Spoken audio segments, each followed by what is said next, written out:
Hello, I'm Guy Taylor, the National Security Editor here at the Washington Times, and I'm joined by my colleague Ben Wolfgang, who covers the Pentagon and foreign affairs for the Times. One of the most important things we cover on the Washington Times National Security Team is who are the people running the policy? Who's at the top of the Pentagon, the CIA, the State Department, NSA, FBI?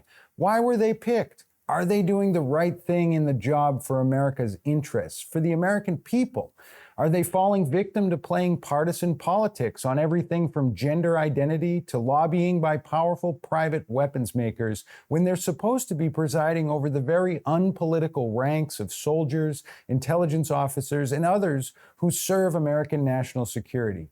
This is why Ben Wolfgang sat down for about a 2-hour-long exclusive interview with Chairman of the Joint Chiefs of Staff, General Mark Milley, the outgoing head of the American military, who has had a momentous and at times polarizing 4-year run spanning both Presidents Trump and Biden.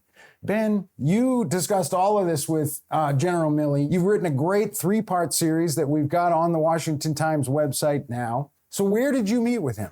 I was escorted into his office past a rather large staff of people, and he greets me in uniform. We sat down at his desk with just he and his top spokesperson. Yeah. It can be a little bit of a tense, somewhat intimidating atmosphere to be in. I think partly by design. They want to show you, they want you to understand how momentous of an occasion this is for you. Milley was appointed by Trump. That's right. But then he served under Biden now for more than 2 years. Is that common? Does the Joint Chiefs span administrations like that, Republican to Democrat? Typically it does. It lasts 4 years. Now, technically it is the prerogative, of course, of the commander-in-chief. If they want to essentially replace somebody, they can at any time. But General Milley's predecessor, General Dunford, of course, served under Obama and then into the Trump administration as well. So it does happen from time to time. He's overseen controversial things for Biden, but he also did, I'm thinking at the end of the Trump administration, he was involved with guiding the missile strike, the drone strike that effectively killed the head of the Iranian military, Qasem Soleimani, in 2020. January of 2020, I believe, yeah. So to me, that's one of the more controversial things. I know there are political things, but did you ask him about that? So it's interesting, and you're right to bring that up because that was about 4 or 5 months into his tenure. Milley essentially is part of a team that decides that we're going to launch an airstrike at the Baghdad airport in Iraq to take out the head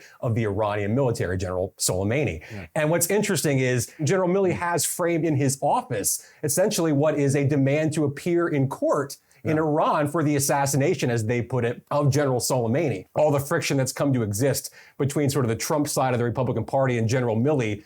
But here they are sort of linked in a very important sort of momentous moment, I think, in the history of U.S. foreign policy recently, this decision that almost sparked a war with Iran. Republicans have accused him of allowing a culture of wokeness to spread and blossom, of picking up the left wing of the Democratic Party's agenda and sort of pushing that inside the Pentagon on gender issues and other things. What is that about broadly? And did you get into this with him? Yes, we did. We got in depth on this issue. I think it's interesting to kind of go back in time again and remember where he started, which was in June of 2020, when you have Black Lives Matter protests raging on the streets of Washington, D.C. after the killing of George Floyd. And General Milley comes out in uniform and stands beside President Trump.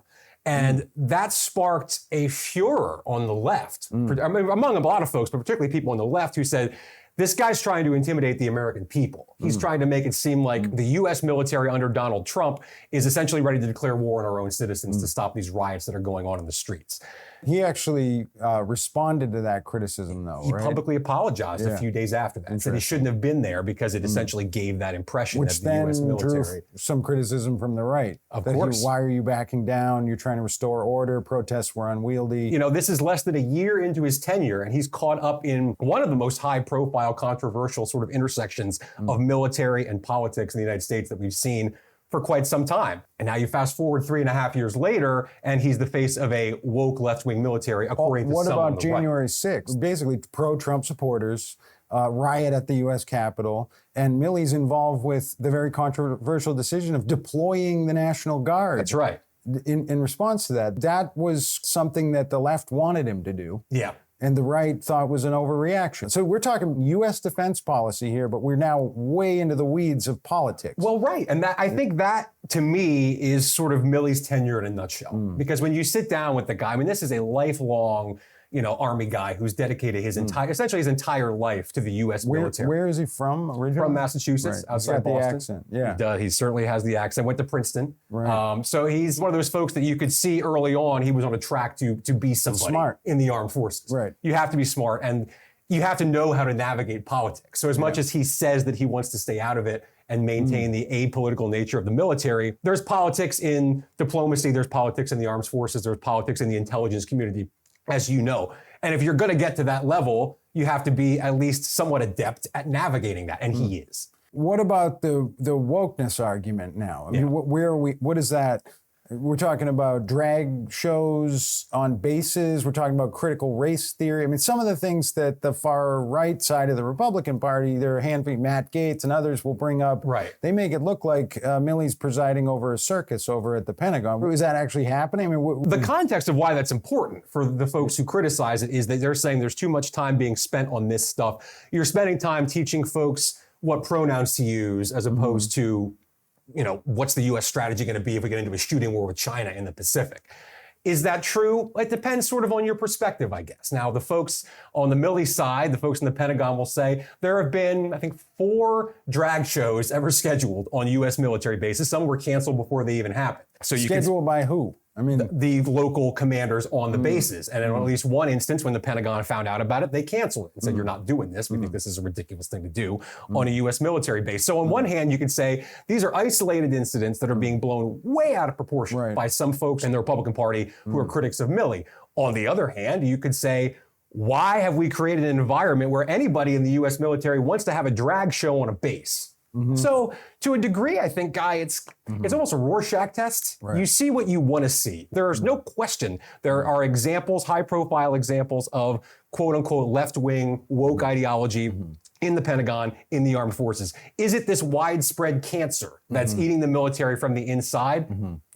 I don't think so. But he has, in the last 2 years, presided over an abortion policy. Correct. As well, where the Supreme Court has ruled one way and the Pentagon has implemented a policy where they will actually provide expenses for American military personnel to travel to other states. That's right. To get an abortion if the state that they're based in is not allowing it to happen or has outlawed it. So that's an issue that he's been called upon by Republicans to step in. And why has he allowed this policy to go forward? Yep. I don't want to minimize it all. I understand the depth and gravity of this issue. Right. But why are we talking about it? Why does it matter? And is it being politicized by the Pentagon?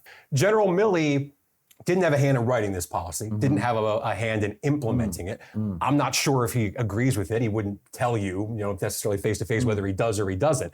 So it's a policy that's implemented from the political folks in the Biden administration, including the Secretary of Defense. But he, as the head of the armed forces, of course, is charged with sort of implementing it at the ground level, making sure that it's followed and adhered to, that if in fact a female service member wants to cross a state line to get an abortion, that she's given the time off by her commanders, that she's given the travel reimbursement to do it.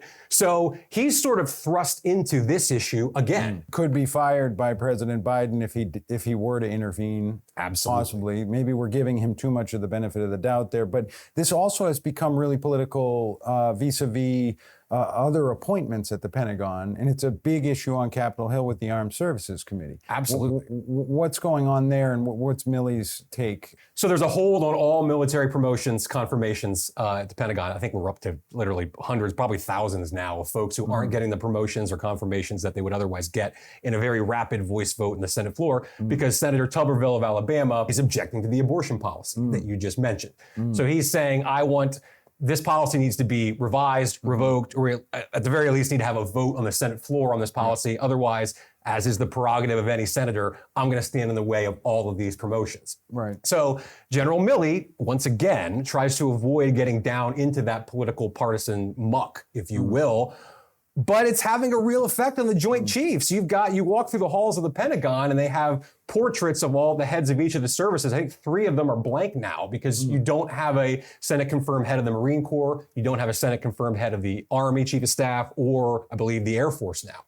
or the Navy, excuse me. So he's fallen victim to politics. Whether he wants to or not. Yeah. So he will, of course, try to keep the conversation on military readiness, not necessarily the political fight. Whatever the politics are, Milley will say, we need to have a Senate-confirmed person atop the Navy, for example. Is your sense that there's frustration inside the Pentagon about the impact of politics on things like getting a new head of the Army? And there's immense frustration. Right. I mean, are there people cheering, saying, no, we want to kill this abortion policy? Or are they saying, or is there actually a political fight among the rank and file personnel? So that's a fascinating question. And this is something that I've personally been very interested in for a long time now, which is this idea that, are we entering a point where folks inside the Pentagon, the rank and file, who disagree with a policy, essentially are waiting for folks on Capitol Hill to come to their rescue? Maybe they feel like they can flout it, disregard it, bend the rules a little bit, because eventually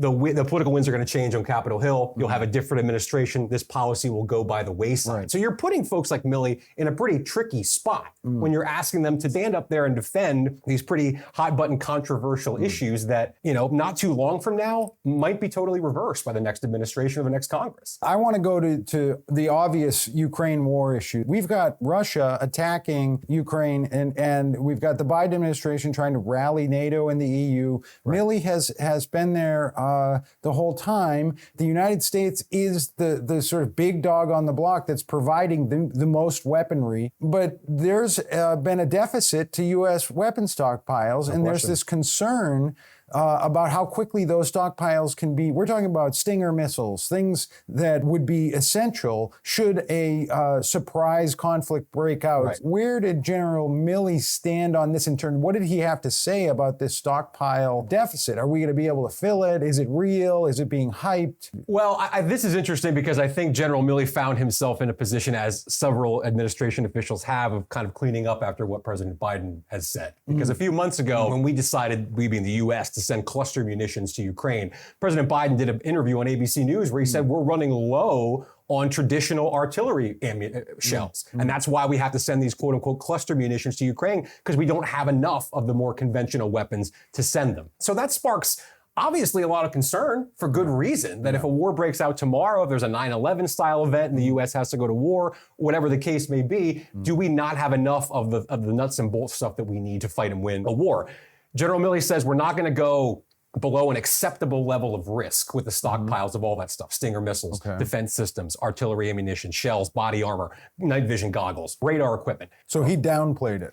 He downplayed it. He acknowledged that there is a level of risk. He said we're not going to go below an acceptable level of risk. Now, what is that level of risk? I frankly don't know. But has our defense posture been diminished because of this issue? General Milley would tell you no. But I mean, behind the scenes, privately, there is real concern about this issue, as there should be. There is in the Pentagon, there is on Capitol Hill. You simply can't give the level of stuff that we've given to Ukraine and maintain the same force posture preparedness that you had before. What did he have to say about Russia's status as a threat to U.S. interests around the world vis-a-vis Ukraine, and also the Russia-China relationship, the Russia-Iran relationship? What were some top lines there? His point is, when you have a country that's that size and has the world's largest stockpile of nuclear weapons, and that is capable, despite whatever command and control challenges they have atop their military, whatever, however incompetent you want to say that they might be, we've seen throughout history, they are willing to throw millions of bodies at a problem before they will admit defeat. So World War II, saw that in Afghanistan. So, and they've got a huge population, biggest country by landmass, largest nuclear stockpile. That's a great power, as General Milley would have it, regardless of the breakdowns that they might have at the top of the military, the infighting inside the Kremlin. I don't think that affects the seriousness with which somebody like General Milley takes them as a threat to global order. Sure, and the possible prospect of a nuclear confrontation. Sure. General Milley, whatever you think about him, deeply believes in the principle of an apolitical military. Genuinely and passionately thinks that the job that he does and the men and women in uniform who serve underneath him need to be out of what we're seeing, the partisan fray, the election that's coming up, politics on Capitol Hill, spending fights, all of that stuff.